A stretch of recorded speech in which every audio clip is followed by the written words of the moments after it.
Hey, welcome back to Milton Daily Homes. Chuck here, and I've been the host of this show for almost 3 years. I think we're probably on episode 650 or something like that. It's crazy to think that we've had over 900,000 views on this website. Pretty amazing stuff.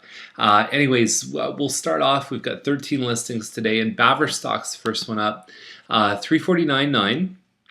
Home itself is probably about 10 years old. You're starting to see some of the roofs needing replacing in this neighborhood.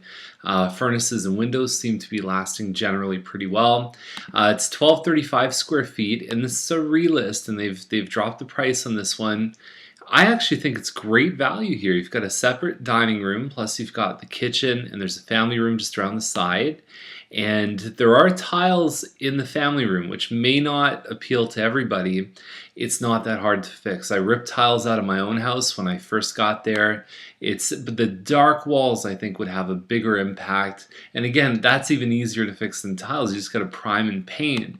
But people look at it. Everything that I'm seeing selling right now is move-in ready. We're seeing more inventory, more listings than we ever have, I think, in this price range, and people are getting pickier. They have more choices. Now, this is a good price range. Under 350 is definitely a lot of activity down there, and I think with some of the bushes and some of the potential privacy there, they could end up doing pretty well. So I like this one as it comes together as a package. The stuff that's quote-unquote wrong with it, but it's not really wrong. It's just personal taste. It's easy to fix. It's not a big a deal, and I think you'd still be safe. I've sold bigger homes than this one for a lot more money than that. So Duncan Lane is at 384.9. Stone and brick elevation faces the train track, so that's always a concern for people. Now, here's the thing about this kitchen. When you have something here, what that means is you don't have enough cabinets, so be careful what you do in your listing. I understand you have to live while your home's for sale, but get rid of some other stuff, put this away, put this underneath, the toaster oven. I feel like people are going to look at this kitchen and get the wrong impression about it, just based on this little unit right here. Countertops are great. There's a lot of nice features about this home. But yeah, that would be the one thing that I think people, they may not consciously be aware of it, but subconsciously there's something going on there. Just under 1,500 square feet, I think between 1,460 and 1,480 square feet, depending on the elevation. We got one here on Scott at 389. And there's a bigger model that we just reviewed, I think, in the last couple days. That's 1,900 square feet. But I like this layout better than the 1,900 square foot one.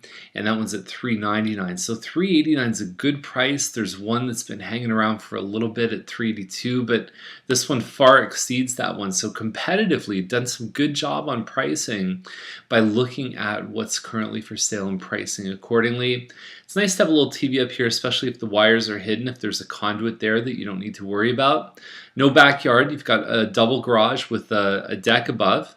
I think this home would be good for even like a couple that doesn't mind some stairs because it's 3 stories. It doesn't really need a backyard. Maybe it's somebody with a teenage son, even sometimes single parents with kids. This can work really well, especially if there's a park close by. Scott is a little bit busier, so you do get some of that road traffic versus some of these versions that are on quieter streets. Somehow that doesn't really reflect in pricing, I would say. Whether it's on a busy or a quiet street, these models tend to sell for pretty similar prices, funny enough. It's a good looking kitchen layout, and there you go, there's your deck there. A little bit more open in the back. It's nice that you've got a two-story home behind. You don't necessarily have that balcony right on the other side where people are looking in. I think that's a big selling feature. If you saw these ones back to back with the laneway in between versus this, you'd probably greatly prefer this kind of setup. So I think this is a great price. Bar Crescent 389. It is a 1,600 square foot home, and it's got an unfinished basement. I talked about how this same model was a really good deal at 409, and so this one here, they've got the iron pickets here. You've got it looks like some good wood floors, could be laminate floors. Pot lights. You've got a great kitchen here. Breakfast bar, all the rest of it. So it's got a really good main floor layout. The bedrooms upstairs are big enough, I think, for teenagers. So they have 3 like good sized rooms. I think this is an excellent layout. I wish Mattamy still built these. February 1st is their possession date. And we talk a lot about this, especially this time of year, is that Christmas is a dead zone. So you find a lot of people listing in the fall that are looking for closings next year. Now then there's another crowd of buyers that either says I'm looking long term or I'm looking before Christmas. So we can sometimes see friction between closing dates in this time of year between the people that want before Christmas and after Christmas. There's a real dividing line there. So Wise Crossing is $399.9, 1873 square feet. I mean, for this price, we've seen this model sell for $420. I know it's not exquisitely upgraded, but it's not bad. The kitchen cabinets are good. You've got stainless steel appliances. There's a nook up in this one, and I believe that it's 3 large bedrooms. And I'll tell you, that's a very competitively priced home. Pettigrew is at $415. I have seen this home. I think it looks lovely in person. You walk in the front door, you've got a little bit of a defined entryway. You can put shoes there. It's not right into the rest of the house. Then you've got a small nook here that you could do a little sitting area. Plus, they've set it up really well for entertaining and for having company over. Now you've got your that's basically your dining room is in the kitchen, and then there's your kitchen there with some extra pantry space. Nice little upgrades, the light fixtures, the faucets, the backsplash, it all comes together really well. Upstairs, the master's a good size. You've got 2 other bedrooms, and then you have a finished basement here.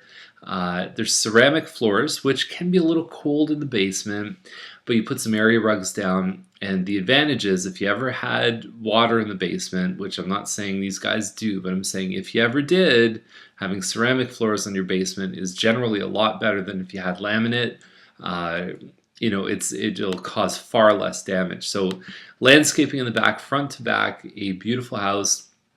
A little ambitious on the price at $415. I'd be surprised if they got that, but anything can happen with a good-looking home. Diamond is $439, detached home, 1382 square feet, finished basement, bit of work with landscaping in the front there. Dark kitchen cabinets, and you've got the hardwood in the dining room, but not the family room. And the rooms are decent size, and then you've got a little nook upstairs plus the finished basement. Overall, great package for $439. There are bigger homes listed right now for that same price. This one's a little bit newer, and it's got a good floor plan. So Sievert or Sever, or however you say it, $474.9. Again, a very competitively priced home. 3 bedrooms. I don't remember the model name, but basically what you're getting is you're getting 1 big room here, plus your kitchen with the eat-in. Not an official dining room, but this area tends to be pretty big and open concept. It's great for a first-time buyer. You want to get a double garage under $500,000 with nice upgrades. I mean, the kitchen looks pretty good with a bit of an island that you can move around. You've got a den upstairs plus 3 bedrooms. You can generally convert the den to a 4th bedroom if you wanted to, and there's a pretty decent-sized lot. So great option for a first-time buyer. This one is slamming some of the stuff with single car garages for the same price. I think it's about 1,700 square feet. I can't recall offhand. I should probably check it before I did the video. Izard is $589.9, and so we're talking about 2,400 square feet, but a lot of that square footage is mixed up in the front. So just know you have less functional space, but they've still got a fair bit of space here. Living dining room, or you could just have 1 really big dining room, and then you've got your kitchen, and it overlooks the family room as well. So there's still the main principal areas. You've got a winding staircase, you've got the hardwood stairs, and Izard's a good street too. So $589 for this one.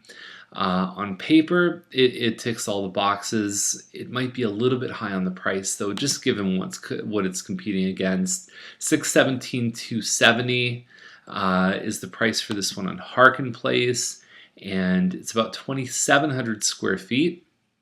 Some nice upgrades in the kitchen with the top moldings. You've got a little area here, so an extra pantry, plus you've got a little area to put a computer.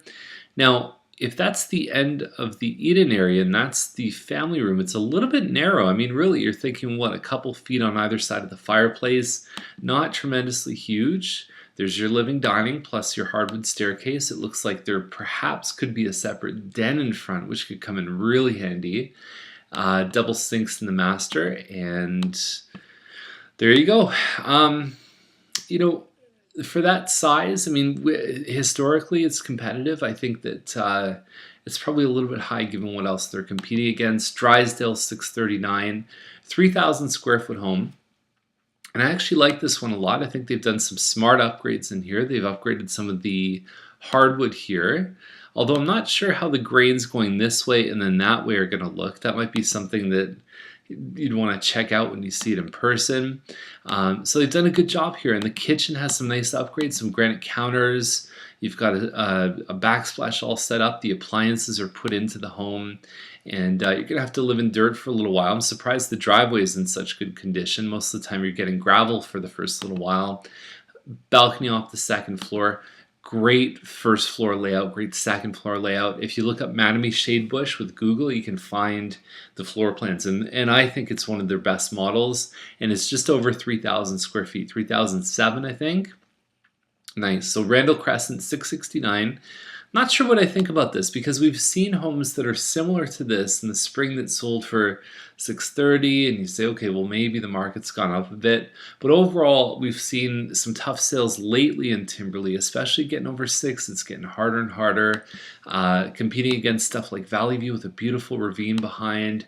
The pool is an advantage. Pictures are a little bit dark, so it's hard to see.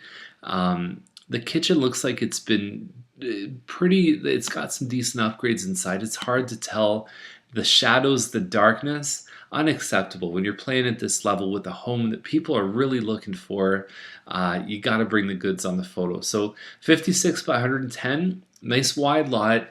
The depth may be an issue for some people. You may not really have any extra backyard besides the pool. There are a lot of people that really look for a bit of grass in addition to that pool. So we'll see what happens. I think this one is one that you'd want to check out. If it's really, really nice inside, there may be a buyer. And there's not a lot for sale really right now with a pool and with that combination of features. People wait for homes like that. And the last one is Scott Boulevard at 699, 3,500 square feet plus change. You've got the granite counters.